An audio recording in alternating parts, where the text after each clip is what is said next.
Notre Seigneur vient d'être arrêté au Jardin des Oliviers. Les apôtres se sont enfuis, l'ont laissé seul, enchaîné, ligoté, comme un malfaiteur qui n'a rien fait. Notre Seigneur fait le chemin inverse, c'est-à-dire il redescend vers le Cédron, passe le Cédron. Lui a-t-on mis la tête dans l'eau? On ne sait pas. De torrente in via bibet, dit le psaume 109. Peut-être est-ce là une prophétie à ce qui a été fait. L'Écriture n'en dit rien. On passe le Cédron, on remonte dans la ville, à Jérusalem, on passe les remparts, et là, on est en pleine nuit. Alors que fait-on? On emmène d'abord notre Seigneur chez Anne. Anne, c'est un ancien grand prêtre, mais il n'est plus en fonction. En principe, il n'a rien à voir dans cette affaire. Cependant, Anne, c'est le beau-père de Caïphe, qui lui est grand prêtre pendant ce temps. C'est un ancien grand prêtre qui a eu, si l'on peut dire, un certain succès, en tout cas qui garde une très grande influence sur les différents grands prêtres qui lui ont succédé. Si bien que Anne, on peut bien dire, est comme l'âme du complot contre notre Seigneur Jésus-Christ. Devant Anne, c'est donc un tribunal informel, mais on peut dire comme une répétition générale, on essaye d'accuser notre Seigneur Jésus-Christ, de trouver les bons témoignages, afin que la sentence ensuite puisse découler de source, et puis notre Seigneur être condamné facilement. Et Anne interroge notre Seigneur Jésus-Christ.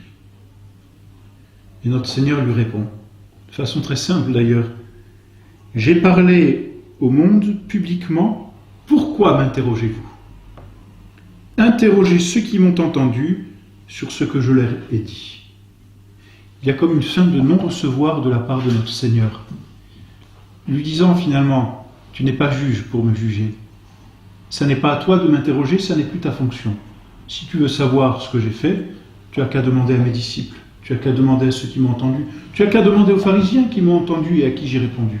Eux savent. Mais moi, je ne te répondrai pas. Tu n'es pas là pour me juger. Ça n'est plus ta fonction. » Alors, cela remet un peu Anne en place, à tel point d'ailleurs qu'un serviteur qui se trouvait là s'avance vers notre Seigneur Jésus-Christ et lui envoie un soufflet, probablement assez fort. « C'est ainsi que tu réponds au grand prêtre, dit-il. » Et notre Seigneur, là encore, fin de non-recevoir, se tourne vers ce serviteur, le regarde et lui dit, « Si j'ai mal parlé, dis-moi ce que j'ai dit de mal. Si j'ai bien parlé, pourquoi me frappes-tu » Naturellement, notre Seigneur n'a pas eu de réponse.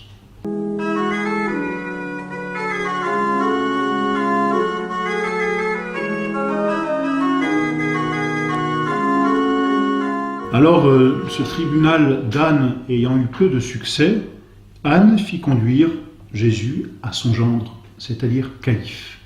La chronologie là, dans les évangiles, est parfois assez difficile à remettre en place. En tout cas, après avoir vu Anne, notre Seigneur est emmené chez Caïphe. Comment étaient constitués les lieux, c'est difficile à dire. Probablement y avait-il une cour commune entre les appartements d'Anne d'un côté et les appartements de Caïphe de l'autre côté. Parce que dans cette cour se chauffait Saint-Pierre. Saint-Pierre avait pu finalement, Saint-Pierre aime notre Seigneur, donc il était revenu sur les pas de notre Seigneur, et pour entrer dans la cour, il s'était fait introduire par Saint Jean qui connaissait un peu les familles des prêtres et des grands prêtres. Donc Saint-Pierre et Saint Jean sont là dans la cour, et dans la cour il y a un feu où l'on se réchauffe. Enfin, peu importe, notre Seigneur quitte Anne et se rend, toujours enchaîné, avec une garde autour de lui, comme un malfaiteur, il se rend auprès de Caïphe et du Sanhédrin.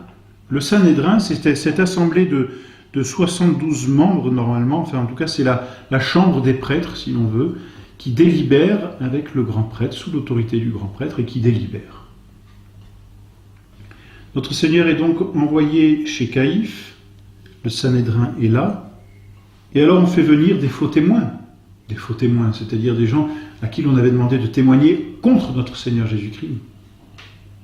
Et là, petit miracle, si l'on peut dire, en tout cas, vérité que l'on peut bien remarquer, l'erreur se contredit toujours. Et donc les faux témoins ne s'entendent même pas entre eux. on cherche de fausses accusations, et finalement elles sont toutes les unes aux autres opposées, de telle sorte que les motifs de condamnation de notre Seigneur Jésus-Christ ne sont pas bonnes. Elles échouent toutes. L'un vient dire « Je puis détruire le temple de Dieu et le rebâtir en 3 jours ». Parce que dire cela, c'était profaner un blasphème contre le temple, et un tel blasphème, dans la loi juive, méritait le châtiment de la mort. Mais même là, encore, les faux témoins ne s'entendent pas. Et puis, les Juifs savaient très bien qu'il parlait de lui-même, notre Seigneur Jésus-Christ. Alors, ne réussissant pas à avoir le bon, ou plutôt le mauvais, témoignage contre notre Seigneur Jésus-Christ, Caïphe décide d'interroger notre Seigneur. Et notre Seigneur ne répond rien. Notre Seigneur reste en silence. Comme un agneau que l'on mène à l'abattoir, et lui, il n'a pas voulu ouvrir la bouche. Alors Caïphe, voyant ce silence, que fait-il? Il use de son autorité de grand prêtre. Adiurote, dit-il, per deum vivum. Je t'adjure au nom du Dieu vivant. Donc il use de son autorité de grand prêtre, par laquelle il aurait dû reconnaître, lui, en tant que grand prêtre, le Messie. Et donc il pose la question, par excellence, que le grand prêtre devait poser, pour ensuite éclairer le peuple élu. Je t'adjure devant Dieu, de la part du Dieu vivant, de nous dire si vous êtes le Christ, le Fils de Dieu. Alors, dans la tête, hélas, de Caïphe, c'est très clair. Normalement, s'il avait bien rempli sa mission de grand prêtre, dans sa tête, il aurait dû dire, s'il me dit oui, je vérifie qu'il est Dieu, et il avait de quoi vérifier, et j'annonce que le Messie est là. Mais dans sa tête, Caïphe se dit, il y a 2 choses. Ou il dit oui, je suis le Dieu vivant, dans ce cas c'est un blasphémateur et il mérite la mort.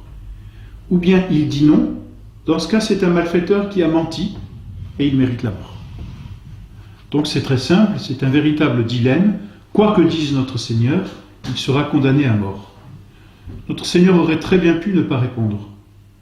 Mais notre Seigneur affirme la vérité pour d'ailleurs encourager tous les chrétiens qui se trouveront un jour peut-être, en tout cas pour tous les martyrs qui doivent répondre de leur foi, notre Seigneur les encourage et nous encourage à ne pas avoir honte de notre foi et à la publier extérieurement, manifestement, la mort dut-elle s'en suivre.